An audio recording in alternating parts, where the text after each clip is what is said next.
I dumped you because you only make $10,000 a year. Poor people deserve to be thrown away. What on earth is the ex-husband misunderstanding? Huh?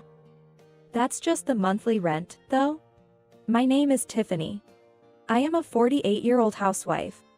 I've been married to Peter for a year. Actually, I am divorced once before. I experienced divorce at the age of 45. The man I was married to back then was really terrible. He was easily emotional and blamed me for everything. He even blamed me for his lack of promotion.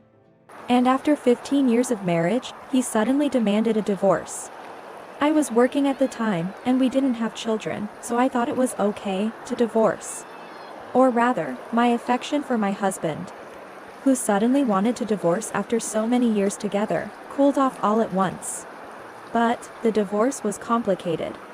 It was about the division of assets. My ex-husband claimed the house we bought together was his alone. Since the house was in both of our names, if he wanted to continue living there, he needed to pay me half its value in cash. When I insisted on this, my ex-husband got even angrier. After all, I was supporting your life, why should you get even more money? The ex-husband was angry and refused to pay any money. In the end, we had to force him to pay through a lawyer, but if I had backed down, he probably would have gotten away with it. That's how much I needed to push my ex-husband to the edge to get anything from him. And when we separated, he insulted me like this. You money grubber. Don't leech off others when you can't even earn for yourself. I didn't understand what my ex-husband wanted to say, but I could tell he just wanted to insult me. I tried to ignore him, but after the divorce was finalized, he kept sending me emails, insulting me. Do you enjoy squeezing money out of me? You're just a washed-up old hag who'll be alone for the rest of her life. I'll find a new wife right away. Unlike you, I have financial power. That's the kind of emails my ex-husband sent me in large quantities. Even if I classified them as spam, he kept sending them. So I ended up reading them whenever I checked. I was disgusted with myself for spending 15 years of my life married to such a petty man. I thought I had wasted so much of my life. Then, I changed my email address and the registration address for the services I had been using. Thanks to that, I no longer received harassing emails from my ex-husband. Now I can finally start a new life, I thought. And threw myself into work to forget about my ex-husband. I couldn't stand being looked down on by my ex-husband. So I turned my anger into motivation and worked hard. I was originally good with computers and worked as a web engineer at a company. Since working more at the company didn't significantly increase my salary, I started working as a self-employed web engineer as well. At first, I could only take on simple or low-paying jobs. But as my track record and skills were recognized, I started to receive more and more work. I had no days off, but I kept working hard because I wanted to prove my ex-husband wrong. I thought I couldn't stop this lifestyle until I was satisfied to a certain degree. So I worked as long as my body allowed me to. After about a year of living like this, I significantly increased my income. However, it seems I was working beyond my limits. One day, I felt dizzy and almost passed out. When I realized this was bad, I collapsed on the side of the road.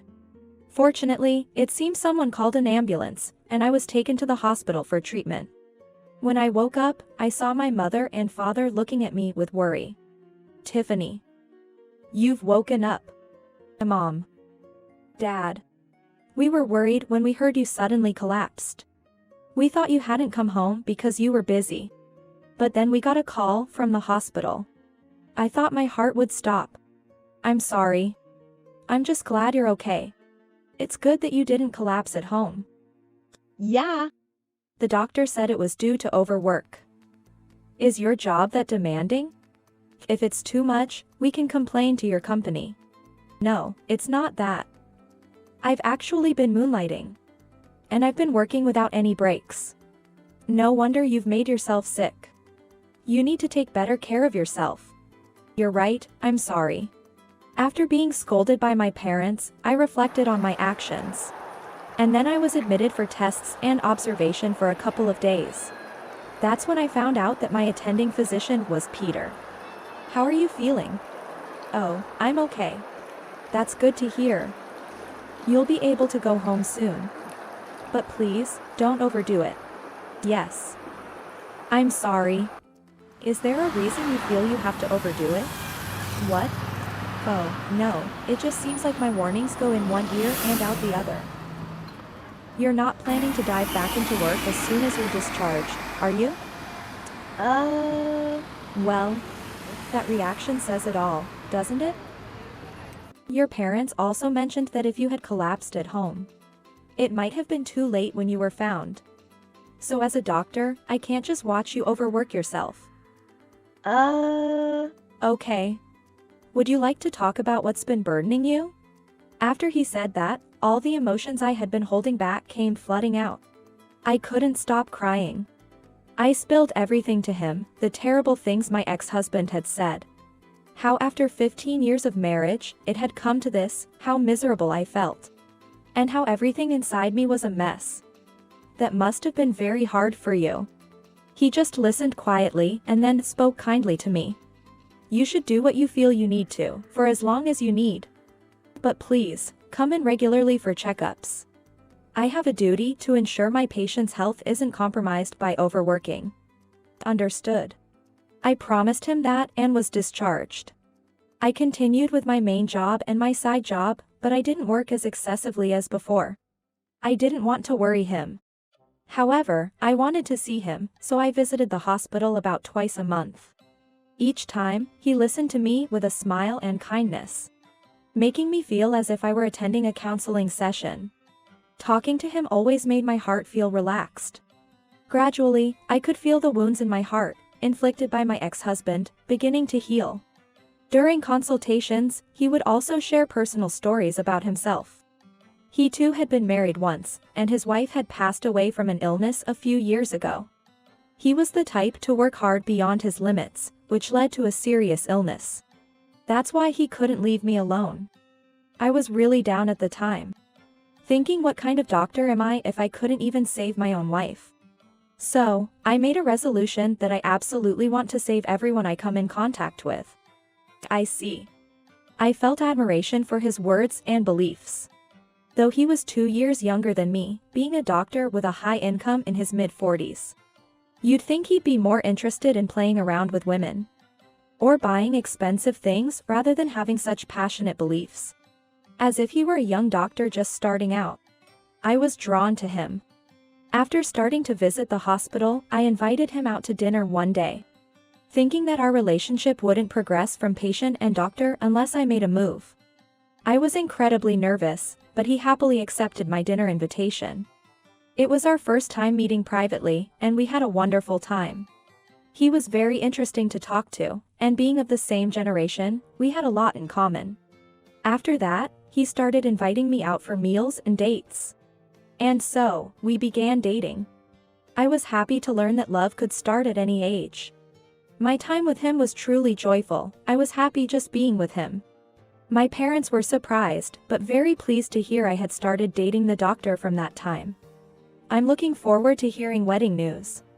No, it's too early to tell anything like that. My mother's sudden remark made me respond shyly.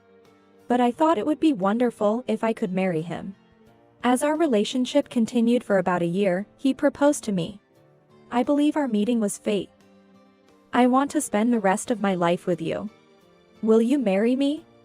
Yes. Please take care of me. I was overjoyed to be proposed to. He became the person I loved the most out of anyone I had ever dated. I was happy to be getting married to such a person. It was great to be able to remarry at this age. My parents were very relieved. His parents were also very kind and good people, and they blessed our marriage. As a married couple, our life together was truly joyful and happy. I continued my freelance work, but decided to quit my main job to focus on household duties, not wanting to worry my husband. Besides, I wanted to spend more time with my husband. And there was no financial worry, so there was no need to work so hard. I no longer felt the need to prove anything to my ex-husband.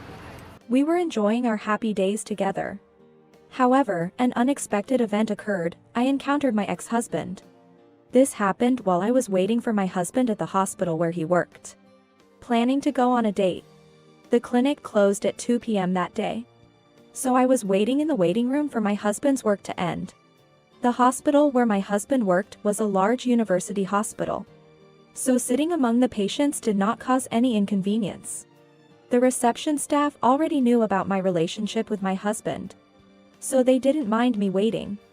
I was reading my favorite novel while waiting for him when suddenly someone called out to me. Huh? Tiffany, isn't it? I looked up at the sound of my name, and there was my ex-husband, Eric. Eric. What unfortunate luck, to encounter my ex-husband here. And beside him stood a young woman in her 20s. They were arm in arm, but they didn't seem well-matched at all. It looked more like a middle-aged man flaunting his wealth with a young hostess.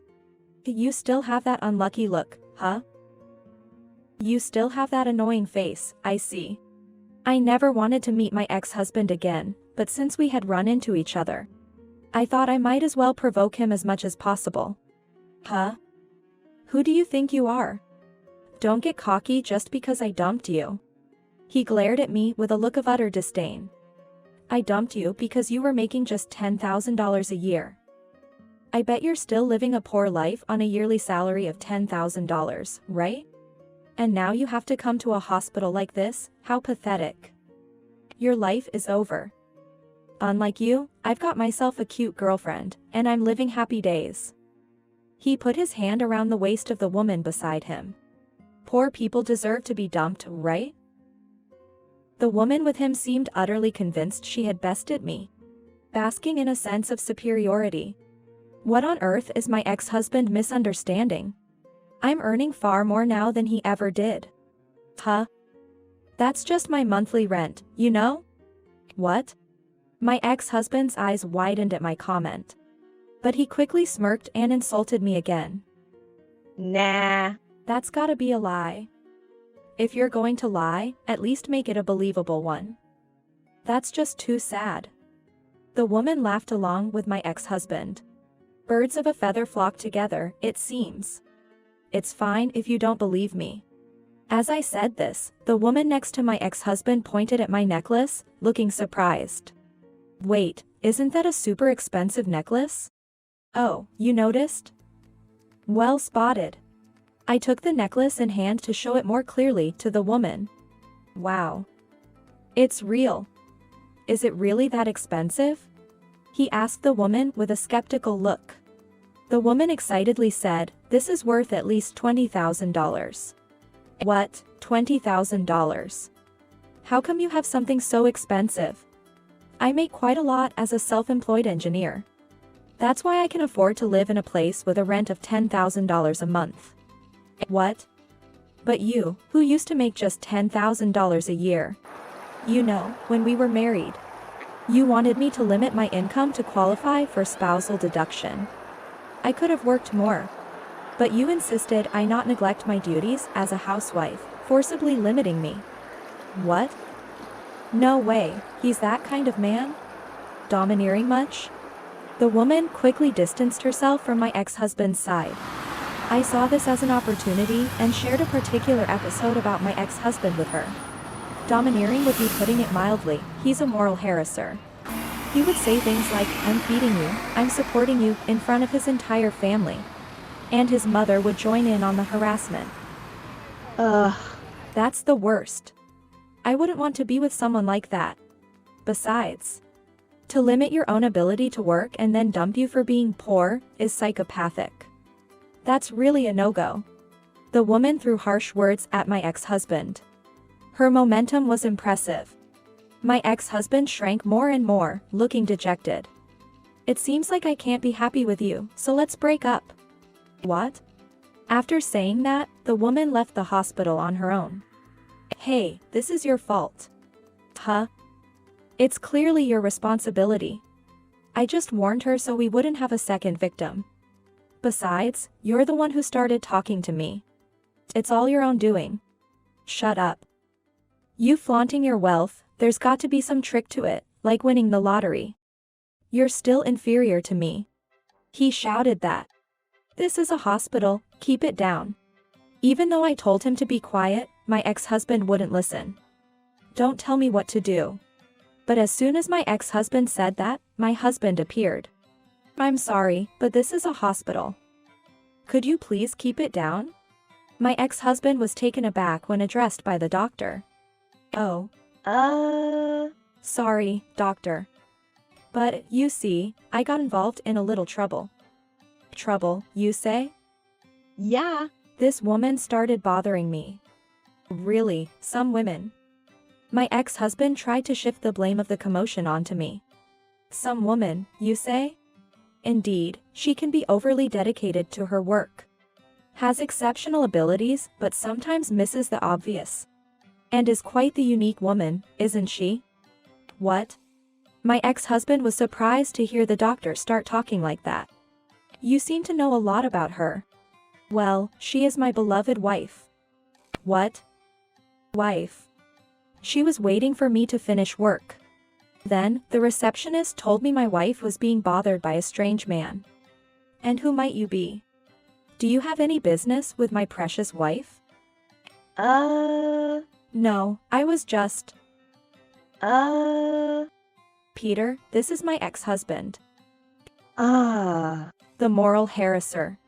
Even after divorce, you tried to continue your harassment towards your ex-wife? You're quite persistent. I was just... It seemed that at this point, my ex-husband finally realized that the eyes of everyone in the waiting room were focused on him. What? I haven't done anything. If that's the case, could you please leave promptly? And never appear in front of my wife again. I just happened to see her. Shall we call the police? No, please. I'll leave. Saying that, my ex-husband hurriedly left the hospital. His departure was so uncool that I felt a great sense of relief. It was good to let him know, in no uncertain terms, that I was much happier. But, all of that didn't matter to me anymore. Being able to spend time with my current husband was the greatest happiness of all.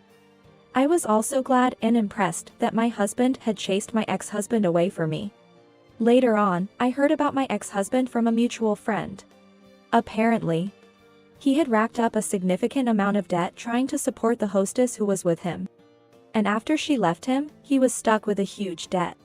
As a result, he is now a divorced, debt-ridden man in his late 40s, a rather pitiful status. Well, it's really just desserts and truly serves him right. On the other hand, I continue to spend happy days with my husband, who cherishes me the most. I look forward to creating many more joyful memories with my husband in the future.